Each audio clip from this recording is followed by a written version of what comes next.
Keris Kiai Setan Kober 8 Bab 3, Bunga Cempaka 2. Ditulis oleh Apung GWAP.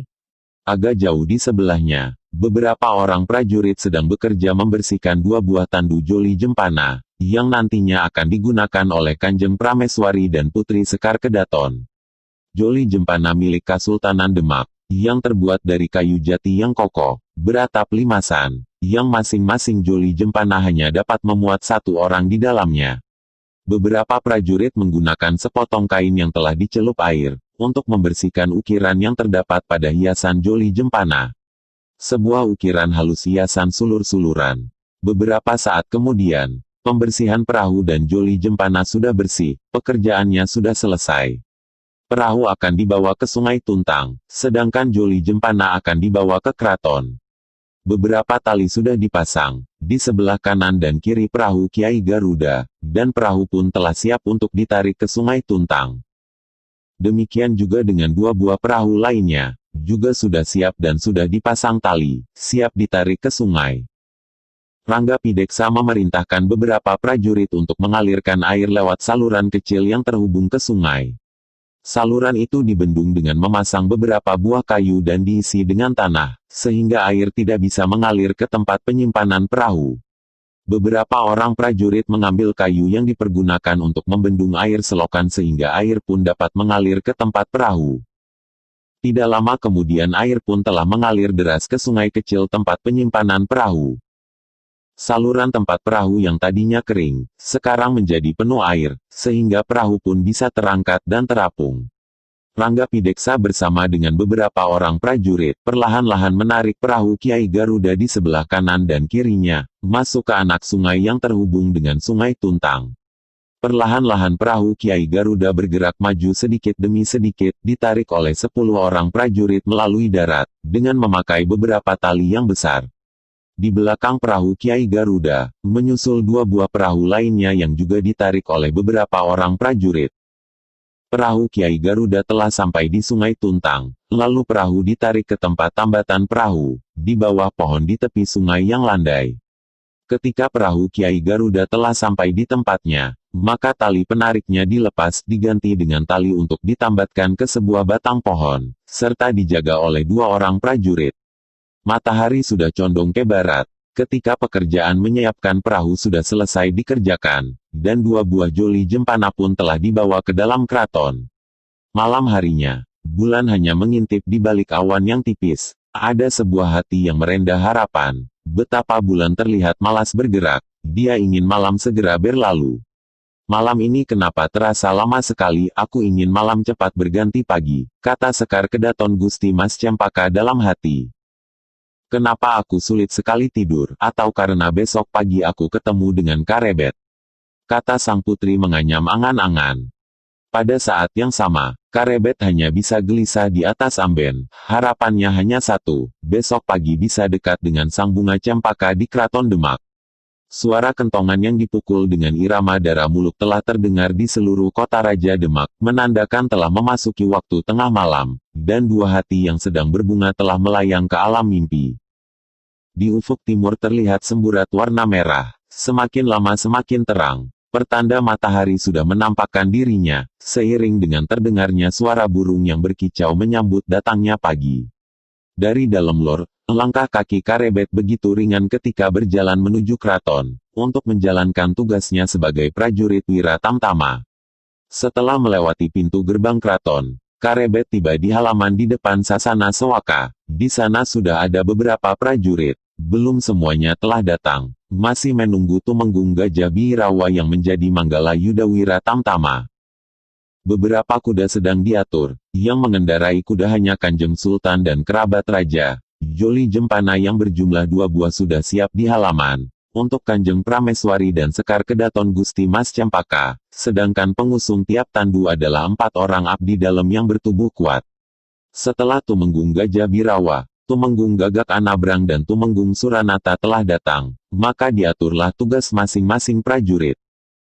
Karebet mendapat tugas mengawal Joli Jempana yang berisi Sekar Kedaton Gusti Mas Cempaka, sedangkan nanti pada saat berada di perahu, bersama prajurit yang lain Karebet mendapat tugas mendayung perahu Kiai Garuda. Ketika bende ditabuh untuk pertama kali, maka semua prajurit dan abdi dalam bersiap, kuda pun juga sudah dipersiapkan. Bendera Wira Tamtama, bendera Wira Braja dan bendera yang paling besar, bendera Gula Kelapa juga sudah berkibar. Tak lama kemudian Tumenggung Gajah Birawa berjalan menuju ruang dalam menjemput Kanjeng Sultan dan Kanjeng Prameswari bersama Sentana Dalem.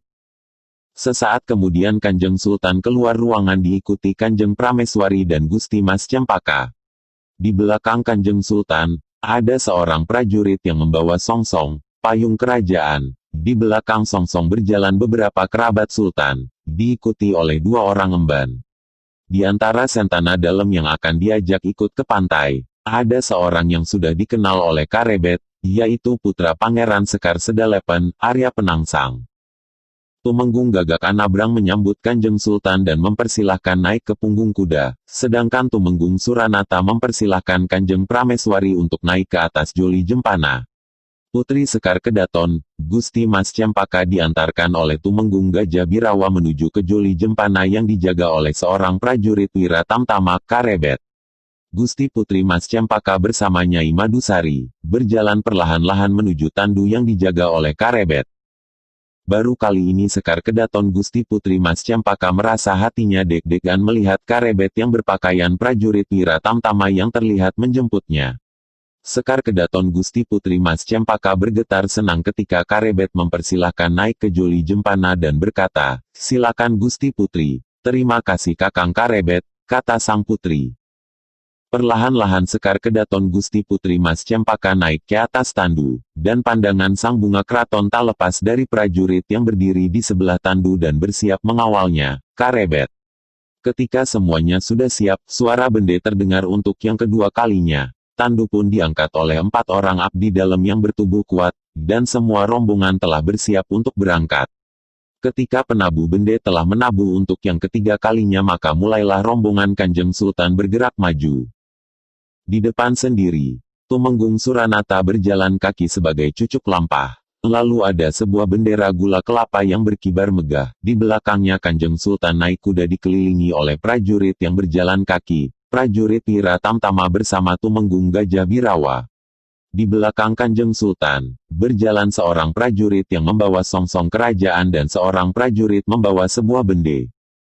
Kemudian disusul oleh prajurit yang membawa bendera Wira Tamtama. Di belakangnya sebuah Joli Jempana berisi Kanjeng Prameswari, yang diangkat oleh 4 orang abdi dalam, didampingi oleh 2 orang emban yang berjalan kaki. Di belakangnya ada lagi Joli Jempana berisi Sekar Kedaton, Gusti Putri Mas Cempaka, yang diangkat oleh 4 orang abdi dalam dan didampingi oleh prajurit Wira Tamtama, Karebet. Di belakang tandu, berjalan Nyai Madusari yang diajak oleh Gusti Mas Cempaka untuk ikut berwisata ke pantai. Di belakang Karebet, ada Arya Penangsang yang duduk di atas punggung kuda hitam gagak rimang, sedangkan di sebelahnya, berkuda pula 2 orang kerabat Sultan. Di belakangnya ada pula prajurit yang membawa bendera Wira Braja. Di sampingnya berjalan Tumenggung Gagak Anabrang beserta prajurit Wira Braja rombongan bergerak ke timur. Di atas Joli Jempana, Sekar Kedaton Gusti Mas Cempaka melihat dengan hati berdebar, seorang prajurit Wira Tamtama yang mengawalnya, Karebet. "Kakang Karebet," kata Sekar Kedaton perlahan dari atas Joli Jempana. Karebet yang berjalan kaki di sebelah Joli Jempana terkejut. Dia menoleh ke arah tandu, dan Karebet pun tersenyum. "Ya Gusti Putri, kau jangan jauh dariku," kata sang putri. Karebet tidak menjawab, hanya tersenyum, dan itu sudah cukup membuat hati Sekar Kedaton Gusti Mas Cempaka menjadi deg-deg piur. Di belakang Karebet ada sepasang mata yang tajam mengamati gerak-gerik Karebet dari atas punggung seekor kuda hitam. Arya Penangsang yang merasakan ada sesuatu yang telah terjadi pada Karebet maupun Gusti Mas Cempaka, sesuatu yang tidak terlihat, tetapi mudah ditebak. Selama ini Nimas Sekar Kedaton tidak pernah berbicara dengan seorang laki-laki, tetapi ternyata saat ini Nimas Cempaka sedang terpesona kepada Karebet, kata Penangsang dalam hati sambil terus mengawasi dengan cermat segala sesuatu yang dilakukan oleh Sekar Kedaton serta Karebet yang berjalan kaki di depan kudanya gagak rimang. Ketika sekali lagi dilihatnya Karebet berbicara dengan wajah menghadap Joli Jempana yang di dalamnya berisi Sekar Kedaton Putri Mas Cempaka, Maka Arya Penangsang pun menjadi acuh tak acuh, terserah kepada keduanya, terserah kepada Ayah Sekar Kedaton, Sultan Trenggana. Biar saja Nimas Sekar Kedaton jatuh cinta pada Karebet, itu haknya, dan itu bukan urusanku, katanya dalam hati. Dan tanpa menghiraukan keduanya, Penangsang lalu mengelus-elus leher kuda hitam kesayangannya, Gagak Rimang. Rombongan Sultan Trenggana bergerak terus berjalan perlahan ke arah timur menuju Sungai Tuntang. Dan Arya Penangsang pun menepuk-nepuk leher Gagak Rimang, yang seperti tidak sabar ingin berlari kencang ke depan. Arya Penangsang pun tidak menghiraukan ketika Sekar Kedaton berbicara pelan kepada Karebet, takut kalau ada yang mengetahuinya. Kakang Karebet, kata Sekar Kedaton. Ya, Gusti Putri, kata Karebet. Kau berasal dari mana Kakang? Tanya Gusti Mas Cempaka. Saya berasal dari Pengging Gusti Putri, jawab Karebet. Jangan bohong Kakang, aku tahu Kakang berasal dari Tingkir. Kakang Karebet sering dipanggil dengan nama Jaka Tingkir, kata Sang Bunga Cempaka. Gusti Putri tahu dari mana? Tanya Karebet. Dari Nyai Madusari. Dia bertanya ke Paman Ganjur di dalam Suronatan, kata Sekar Kedaton. Karebet tersenyum, dan senyumnya telah membuat hati Sekar Kedaton Mas Cempaka menjadi berbunga-bunga. Gusti Putri, sejak kecil saya diambil anak angkat oleh Nyai Ageng Tingkir, tetapi sebenarnya saya berasal dari Pengging, kata Karebet. Kau berasal dari Pengging Kakang? Tanya Putri Mas Cempaka. Ya Gusti Putri, Ki Ageng Pengging adalah ayah saya, jawab Karebet. Saya pernah mendengar nama Ki Ageng Pengging, Ayahanda Sultan pernah menyebutnya, kata Sang Putri Bunga Cempaka. Rombongan Kanjeng Sultan berjalan terus dan angan-angan Sekar Kedaton masih terus menghubungkan silsilah keluarga antara dirinya dengan Karebet. Kakang Karebet, kalau Kakang putra Ki Ageng Pengging, berarti Kakang adalah cucu dari Eyang Asmayawati istri dari Eyang Adipati Dayaningrat. Eyang Asmayawati adalah adik dari Eyang Patah, kata Sang Putri. Betul Gusti Putri, kita berdua adalah cucu buyut dari Sang Prabu Brawijaya, kata Karebet. Mendengar kata Karebet, betapa senangnya hati Sekar Kedaton Mas Cempaka ketika mengetahui Karebet masih mempunyai hubungan persaudaraan dengannya. Karebet ternyata bukan dari keturunan Pidak Pedarakan yang tidak diketahui asal-usulnya. Ternyata dia sama seperti diriku, keturunan dari Raja Majapahit Eyang Buyut Brawijaya. Mudah-mudahan nanti Ayahanda Sultan mengetahuinya. Apakah besok calon menantu Ayahanda Sultan juga harus jelas perhitungan bibit bebek bobotnya? Kata Gusti Putri Mas Cempaka dalam hati. Rombongan Sultan Trenggana hampir sampai di Sungai Tuntang dan Sekar Kedaton pun berkata, Kakang Karebet, berjanjilah kau tidak akan jauh dariku. Ya Gusti Putri, kata Karebet sambil tersenyum kepada Sekar Kedaton Mas Cempaka. Tidak lama kemudian, sampailah mereka ke tempat penambatan perahu di Sungai Tuntang. Rombongan Kanjeng Sultan berhenti. Kanjeng Sultan pun turun dari kuda, diikuti Kanjeng Prameswari dan Gusti Mas Cempaka turun dari Joli Jempana. Arya Penangsang juga turun dari punggung kuda Gagak Rimang, dan ternyata di sana sudah ada sahabatnya Lurah Pasarpon yang akan mengurusi kudanya selama Arya Penangsang berada bersama Kanjeng Sultan. Sedangkan kuda Kanjeng Sultan diurus oleh seorang abdi dalam gamel, demikian pula dengan Joli Jempana, dipinggirkan dan dijaga oleh beberapa orang prajurit. Di tepi Sungai Tuntang, terlihat perahu kerajaan yang cantik. Perahunya berupa kepala burung dengan paruh yang melengkung dan mata yang menatap tajam ke depan, Kiai Garuda, dengan bendera gula kelapa berkibar di atap perahu. Di samping perahu Kiai Garuda, ada 2 buah perahu untuk kerabat keraton dan 4 buah perahu yang ditumpangi oleh pasukan Wira Tamtama dan Wira Braja. Perahu untuk para prajurit ukurannya lebih kecil. 2 buah perahu memakai bendera Kesatuan Wira Tamtama dan 2 lagi memakai bendera Kesatuan Wira Braja. Dan di dalam perahu tersebut sudah tersedia perlengkapan serta bekal untuk makan siang di pantai. Dari tepi sungai menuju perahu Kiai Garuda telah dibuatkan jembatan yang dibuat dari beberapa buah bambu yang dijejer dan diikat rapi. 6 orang prajurit termasuk Karebet, berjalan melalui jembatan bambu, naik ke perahu Kiai Garuda. Mereka bertugas sebagai pendayung, ditambah 2 orang prajurit yang membawa 2 buah galah bambu panjang yang digunakan sebagai pendorong perahu. 2 orang emban naik ke perahu, disusul oleh Nyai Madusari yang diperbolehkan ikut di perahu Kiai Garuda. Setelah semuanya naik, Sekar Kedaton berjalan meniti jembatan bambu dengan hati-hati, dijaga oleh Tumenggung Suranata. Di belakang Sekar Kedaton, menyusul Kanjeng Prameswari, lalu Kanjeng Sultan pun meniti jembatan bambu, dan diikuti oleh Tumenggung Gajah Birawa. Yang terakhir naik ke perahu adalah seorang prajurit dengan membawa songsong, payung kerajaan yang menandakan keberadaan Sultan Demak di dalam perahu Kiai Garuda. Songsong pun segera dimasukkan ke dalam peloncon yang memang sudah ada di perahu, supaya tiang payungnya bisa berdiri tegak. Setelah semuanya naik ke perahu, maka bambu yang digunakan sebagai jembatan ke perahu, segera diambil, dan semua prajurit dan sentana dalam, semua naik ke perahu.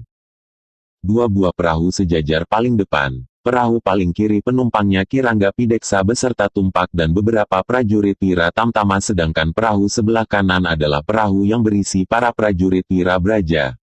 Di belakang perahu Kiai Garuda, ada dua buah perahu berisi kerabat Sultan termasuk putra Pangeran Sekar Sedalepan, Arya Penangsang.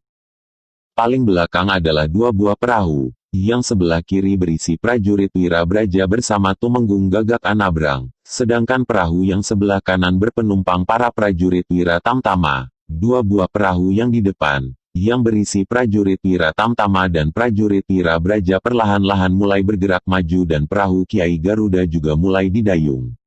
Karebet bersama 5 orang prajurit lainnya, mendayung perahu Kiai Garuda, dibantu oleh 2 orang prajurit yang membawa 2 buah galah bambu panjang untuk mendorong perahu. 2 buah galah bambu sudah dimasukkan ke dalam air dan didorong sehingga perlahan-lahan perahu itu pun bergerak maju. Di belakangnya 2 buah perahu yang berisi kerabat keraton bergerak pelan didayung oleh 2 orang prajurit, disusul oleh 2 buah perahu berpenumpang prajurit Wira Braja dan Wira Tamtama. 7 buah perahu bergerak perlahan-lahan menuju arah utara, angin yang berhembus menambah segarnya udara di Sungai Tuntang. Putri Sekar Kedaton berwajah ceria menikmati perjalanan ini. Di samping jenuh karena setiap hari terkurung di Kaputren, saat ini di perahu yang sama terdapat seorang prajurit yang tampan bernama Karebet. Perahu sudah hampir sampai di muara, angin telah berhembus semilir. Arya Penangsang yang berada di belakang perahu Kiai Garuda melihat sesuatu yang mencurigakan. Arya Penangsang yang mempunyai pandangan yang tajam, melihat ada sesuatu yang bergerak-gerak di bawah perahu Kiai Garuda. Kanjeng Sultan dan Kanjeng Prameswari beserta Sekar Kedaton, dan semua orang yang berada di perahu Kiai Garuda, kaget ketika merasakan perahu membentur sesuatu, dan terasa perahu Kiai Garuda terguncang. Arya Penangsang yang duduk di perahu yang berada di belakang perahu Kiai Garuda, melihat air bergolak di sisi perahu, akibatnya perahu Kiai Garuda oleng bersamaan dengan jerit Kanjeng Prameswari dan Putri Sekar Kedaton. Semua orang yang berada di atas perahu Kiai Garuda terkejut, mereka khawatir kalau perahu terguling. Tumenggung Gajah Birawa dan Tumenggung Suranata saling berpandangan, keduanya bersiap untuk terjun ke dalam air. Meskipun jarak Arya Penangsang dengan perahu Kiai Garuda agak jauh, namun ia segera berdiri dan akan berniat melompat berenang ke air yang bergolak. Baru saja Arya Penangsang berdiri akan melompat, dia terkejut ketika melihat di atas perahu Kiai Garuda, ada seorang prajurit dengan berani melompat terjun ke dalam air, tepat di tengah air yang bergolak. Arya Penangsang melihat air di bawah perahu Kiai Garuda. Masih terlihat air yang bergejolak, prajurit yang terjun ke air sudah tidak kelihatan lagi, menyelam di dalam air Sungai Tuntang, dan yang terlihat hanyalah pusaran air disertai beberapa gelembung udara. Prajurit yang terjun ke sungai pasti Karebet. Tidak ada prajurit yang berani terjun ke dalam pusaran air yang bergejolak kecuali Karebet, kata Arya Penangsang dalam hati, dan matanya yang tajam melihat adanya sebuah pertarungan di dalam air. Karebet saat ini sedang bertarung melawan seekor binatang di dalam air, kata Penangsang pelan kepada diri sendiri. Ternyata Karebet berani menyelam di pusaran air sungai yang bergejolak. Perkiraan Arya Penangsang tidak salah, Sultan Trenggana beserta semua yang ada di perahu Kiai Garuda terkejut, ketika perahu menjadi oleng, dan mereka melihat Karebet melompat terjun ke air yang bergejolak, untuk mencari penyebab perahu menjadi oleng. Perahu Kiai Garuda masih sedikit oleng, Kanjeng Prameswari dan para emban maupun Nyai Madusari masih ketakutan. Apalagi Putri Sekar Kedaton Gusti Mas Cempaka, wajahnya pucat ketika perahu oleng serta menjerit ketakutan ketika dilihatnya Karebet dengan beraninya melompat terjun ke sungai. Tidak beberapa lama, pusaran air di bawah perahu telah berkurang. Tetapi air masih bergejolak dan Karebet pun belum terlihat keluar, dia masih menyelam di dalam air. Suasana menjadi tegang, menunggu kemunculan Karebet yang masih berada di dalam air yang bergejolak. Sesaat kemudian kepala Karebet muncul di permukaan air untuk menghirup udara, dan sekejap kemudian Karebet menyelam lagi ke dalam air. Gejolak dan pusaran air menjadi semakin kecil, tinggal beberapa gelembung-gelembung saja yang muncul di permukaan air. Tidak lama kemudian, agak bergeser ke tepi sungai, muncul lagi kepala Karebet ke permukaan air untuk bernapas, hanya sesaat. Setelah itu Karebet tidak terlihat, ia menyelam lagi. Setelah itu, di tepian sungai muncullah Karebet yang berjalan ke arah daratan di pinggir sungai, tangannya menyeret seekor buaya yang telah lemas. Buaya yang besar, yang panjangnya lebih dari 4 depa, dipegang ekornya dan diseret ke arah semak-semak di pinggir kali. Mengetahui Karebet telah bertarung di dalam air dan mengalahkan seekor buaya besar, perahu yang berisi beberapa prajurit Wira Tamtama yang dipimpin oleh Rangga Pideksa kemudian merapat ke pinggir sungai untuk membantu Karebet menyeret seekor buaya yang telah lemas. Bersama Karebet, Tumpak dan beberapa prajurit Wira Tamtama, mereka menyeret buaya ke tempat yang agak jauh. Buaya muara yang ganas, yang telah lemas dan diseret ekornya ternyata belum menyerah, mulutnya masih berusaha untuk menyerang seorang prajurit yang membawanya. Karebet terkejut ketika kepala buaya bergerak dengan mulut dan giginya yang tajam menyerang seorang prajurit, lalu dengan cepat Karebet memukul kepala buaya dengan telapak tangannya, sehingga buaya itu menjadi pingsan. Mari kita bawa buaya ini ke semak-semak, kita tidak usah khawatir. Buaya ini akan tidur di sini sampai besok pagi, kata Karebet kepada Tumpak dan para prajurit Wira Tamtama. Mari kita seret buaya itu ke tempat yang dekat dengan Gerumbul Perdu, supaya tidak membuat takut Kanjeng Prameswari, kata Karebet. Semuanya pegang buaya di ekornya, kata Ki Rangga Pideksa dan para prajurit beramai-ramai memegang ekor buaya dan menyeretnya agak jauh ke Gerumbul Perdu di tepi sungai. Kita letakkan di sini, biar dia tidur sampai besok pagi, kata Karebet. Setelah selesai membawa buaya yang pingsan menjauh, maka Karebet pun kembali naik perahu yang berisi prajurit Wira Tamtama, lalu diantarkan naik ke perahu Kiai Garuda. Semua yang telah terjadi tidak lepas dari pandangan tajam Arya Penangsang yang berada di atas perahu di belakang perahu Kiai Garuda. Ilmu kanuragan Karebet ternyata memang perlu diperhitungkan. Tetapi kalau hanya melawan seekor buaya sebesar itu di dalam air, aku pun tidak takut, kata Arya Penangsang dalam hati. Di atas perahu Kiai Garuda, mata Putri Sekar Kedaton berbinar-binar kagum dan gembira, melihat Karebet telah mengalahkan seekor buaya yang berukuran besar dalam sebuah pertarungan di bawah air. Kakang Karebet mampu mengalahkan seekor buaya besar, kata sang putri dalam hati. Karebet, kata Kanjeng Sultan Trenggana setelah Karebet berada di atas perahu. Dawuh dalam Kanjeng Sultan, jawab Karebet yang duduk bersila di perahu Kiai Garuda di hadapan Sultan Trenggana. Buayanya sudah mati, tanya Kanjeng Sultan. Mohon ampun Kanjeng Sultan, buayanya hanya pingsan sampai besok pagi, jawab Karebet. Tumenggung Gajah Birawa, kata Kanjeng Sultan Trenggana. Dawuh dalam Kanjeng Sultan, jawab Tumenggung Gajah Birawa. Mulai besok pagi, Karebet aku naikkan pangkatnya menjadi Lurah Wira Tamtama, kata Kanjeng Sultan. Sendika dawuh Kanjeng Sultan, kata Tumenggung Gajah Birawa. Karebet, kau lelah, beristirahatlah, kata Kanjeng Sultan. Mohon ampun Kanjeng Sultan, hamba tidak lelah, izinkan hamba mendayung lagi, kata Karebet yang masih ingin berada di perahu Kiai Garuda supaya dekat dengan bunga istana, Gusti Mas Cempaka. Tapi pakaianmu basah, kata-kata yang hampir keluar dari mulut Mungil Sekar Kedaton terpaksa ditelan kembali. Ia sadar betapa ayahanda Sultan akan malu dan marah kalau mengetahui ia berbicara dengan seorang laki-laki. Tumenggung Gajah Birawa, kata Kanjeng Sultan. Dawuh dalam Kanjeng Sultan, jawab Tumenggung Gajah Birawa. Perintahkan semua perahu supaya melanjutkan perjalanan ke pantai, kata Kanjeng Sultan. Kasinggihan dawuh Kanjeng Sultan, kata Ki Tumenggung. Tumenggung Gajah Birawa melambaikan tangannya kepada para prajurit, kemudian dua perahu yang di depan mulai berjalan kembali perlahan-lahan diikuti oleh perahu Kiai Garuda. 6 orang prajurit masih mendayung perahu Kiai Garuda. Karebet pun masih mendayung sambil sekali-sekali matanya melirik ke arah Sekar Kedaton Gusti Mas Cempaka. Sungai Tuntang menjadi semakin lebar. Perahu Kiai Garuda sudah mulai masuk di daerah muara. Sebentar lagi perahu sudah sampai di pantai.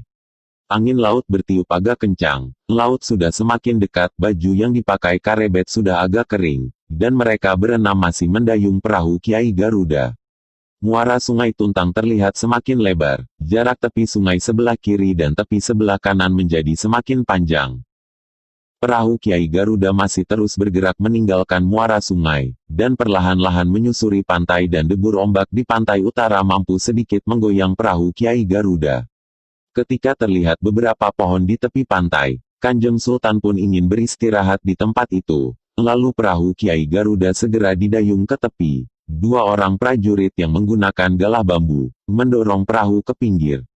Beberapa buah perahu yang mengiringi perahu Kiai Garuda, yang berisi para prajurit beserta para sentana dalam segera menepi, dan semua penumpangnya turun ke tepi pantai. Perahu-perahu tersebut kemudian ditambatkan pada sebuah kayu yang ditancapkan di pasir tepi pantai. Setelah menurunkan para prajurit, sebuah perahu kecil segera didorong dan ditempelkan pada perahu Kiai Garuda, untuk mengantar Kanjeng Sultan turun ke tepi pantai, karena perahu Kiai Garuda tidak bisa sampai di tepi daratan. Sebuah tangga kayu yang dibuat secara khusus telah dipasang menempel di dua perahu, untuk memudahkan perpindahan dari perahu Kiai Garuda turun ke perahu kecil.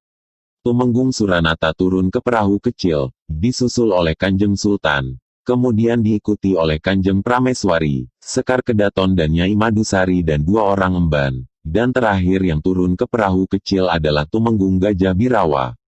Sesaat kemudian perahu itu pun didorong ke arah daratan dan Kanjeng Sultan pun turun ke pasir pantai dan berjalan menuju ke sebuah pohon di tepi pantai, diikuti oleh Kanjeng Prameswari dan Putri Sekar Kedaton.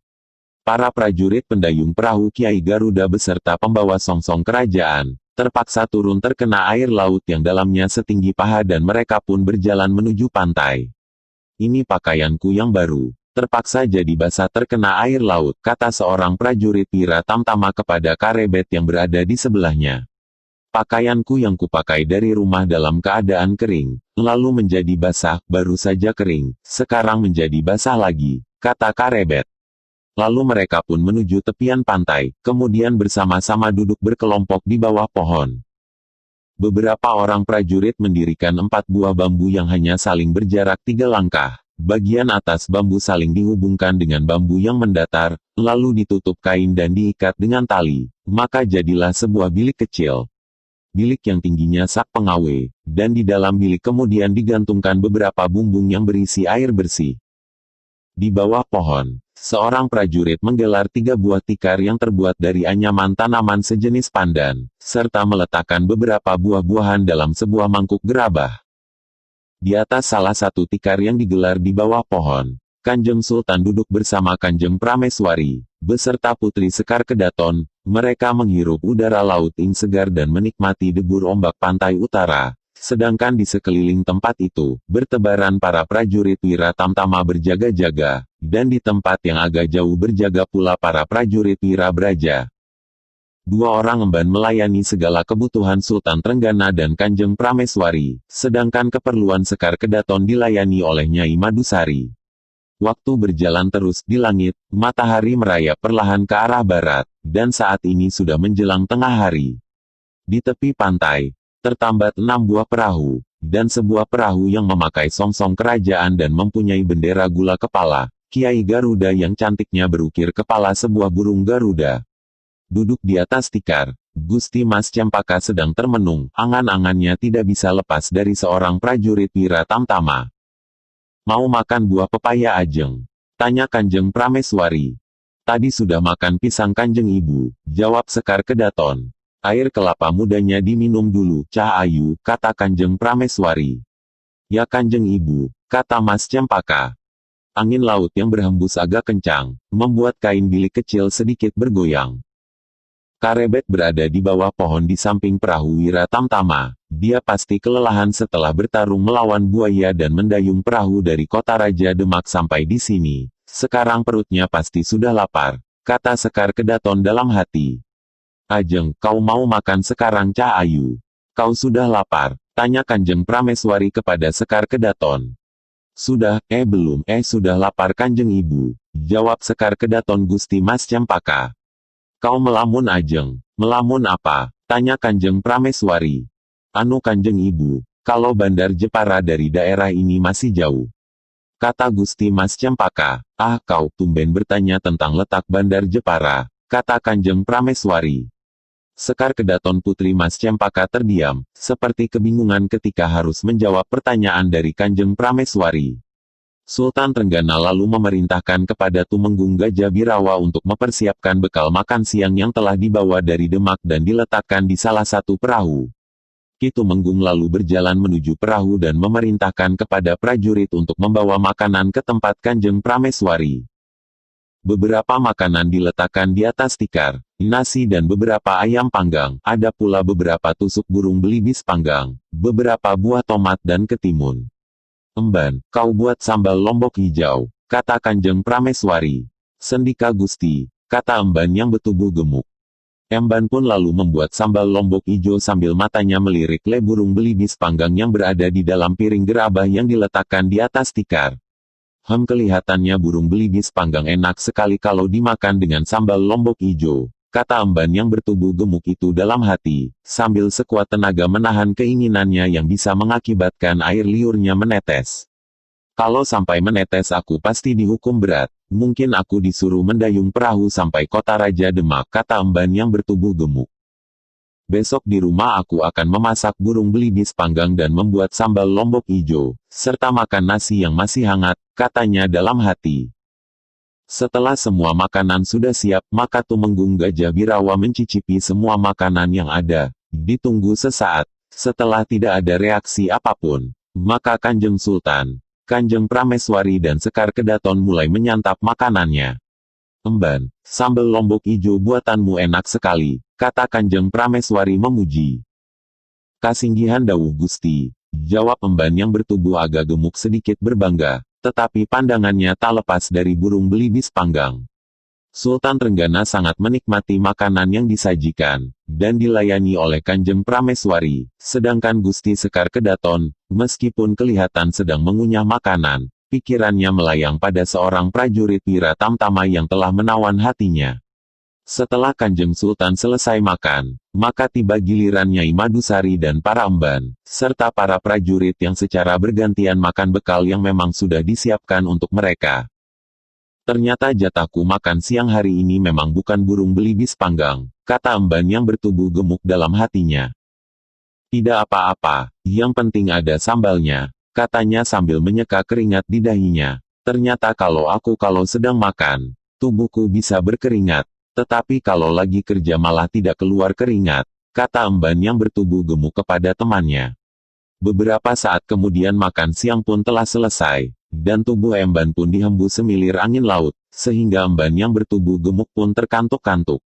Aneh, aku jadi heran, setiap selesai makan aku pasti merasa mengantuk, kata emban itu kepada temannya. Tidurlah, kau akan ditinggal sendiri di sini. Paling temanmu nantinya hanya seekor burung bangau tongtong, kata emban temannya. Yang terlihat gelisah adalah sang putri Sekar Kedaton Mas Cempaka yang merasa tikar tempat duduknya terlalu jauh dari prajurit Wira Tamtama yang telah membikin dirinya mabuk kepayang. Sekali-sekali ujung matanya masih mencari keberadaan Karebet di antara beberapa orang prajurit Wira Tamtama.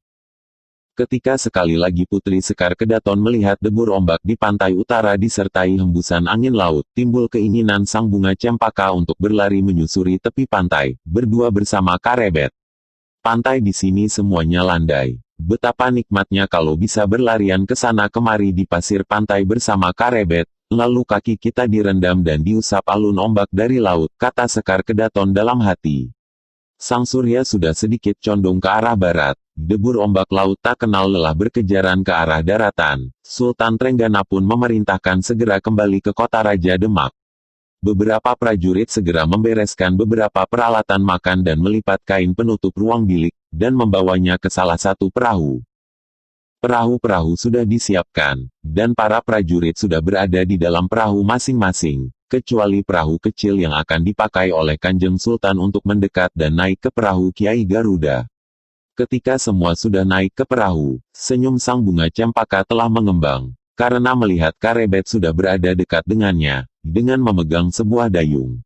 Tumenggung Gajah Birawa memerintahkan kepada prajurit untuk segera mendayung, dan perlahan-lahan perahu Wira Tamtama dan perahu Wira Braja bergerak maju, disusul di belakangnya perahu Kiai Garuda pelan-pelan memasuki muara Sungai Tuntang. Tidak seperti pada saat berangkat, sekarang perahu Kiai Garuda bergerak ke arah selatan, perlahan-lahan dan berkelok menyusuri Sungai Tuntang. Meskipun perlahan, waktu merayap terus perahu sudah hampir sampai di kota Raja Demak. Sudah sampai kota Raja, cepat sekali aku ingin lebih lama di perahu, kata Putri Sekar Kedaton di dalam hatinya. Matahari sudah hampir tenggelam ketika perahu merapat ke tepi sungai, di jalan yang menuju keraton. Setelah perahu merapat ke tepi sungai, semuanya turun dari perahu dan berkumpul di jalan yang menuju keraton. Dan semuanya membentuk sebuah barisan kembali, sama seperti waktu berangkat. Arya Penangsang pun sudah berada di belakang Karebet, duduk di atas punggung kuda hitamnya, Gagak Rimang. Di depan sendiri telah bersiap Tumenggung Suranata, dan ketika terdengar suara bende dipukul, maka berjalanlah Tumenggung Suranata sebagai cucuk lampah barisan. Karebet pun masih berjalan di sebelah Joli Jempana Putri Kanjeng Sultan. Kakang Karebet, kata Sekar Kedaton Gusti Mas Cempaka. Ya Gusti Putri, kata Karebet. Kau lelah Kakang, kata sang putri. Sedikit Gusti Putri, jawab Karebet. Kakang Karebet, bagaimana caranya supaya kita bisa sering bertemu? Tanya Mas Cempaka perlahan takut kedengaran yang lain. Aku tidak tahu Gusti Putri, kata Karebet. Mereka berdua terdiam dan keduanya tidak menemukan jawaban yang bisa membuatnya merasa puas. Kapan Kakang Karebet tugas berjaga di depan Kaputren? Tanya Sekar Kedaton Putri Mas Cempaka. Saya tidak tahu Gusti Putri, jawab Karebet. Rombongan berjalan terus, sudah terlihat pintu gerbang keraton sebentar lagi akan masuk ke dalam halaman keraton. Cepat sekali, rasanya belum puas bisa berbicara dengan Kakang Karebet, kata Putri Bunga Cempaka Keraton Demak. Karebet hanya tersenyum kepada Sekar Kedaton, dan senyum itu yang telah membuat sang putri menjadi tidak bisa tidur. Rombongan telah memasuki halaman keraton dan berhenti di depan Sasana Sewaka. Kanjeng Sultan telah turun dari kudanya, Kanjeng Prameswari dan Sekar Kedaton juga telah turun dari Joli Jempana, dan Tumenggung Gajah Birawa mengantar Kanjeng Sultan memasuki ruang dalam keraton. Beberapa saat kemudian Tumenggung Gajah Birawa keluar dari ruang dalam dan membubarkan para prajurit, sedangkan tandu dan perahu dikembalikan ke tempat penyimpanan oleh beberapa prajurit yang tidak ikut ke pantai. Karebet pun lalu pulang ke dalam lor, untuk beristirahat, mandi dan tidur nyenyak setelah sehari penuh melaksanakan tugasnya sebagai seorang prajurit Wira Tamtama.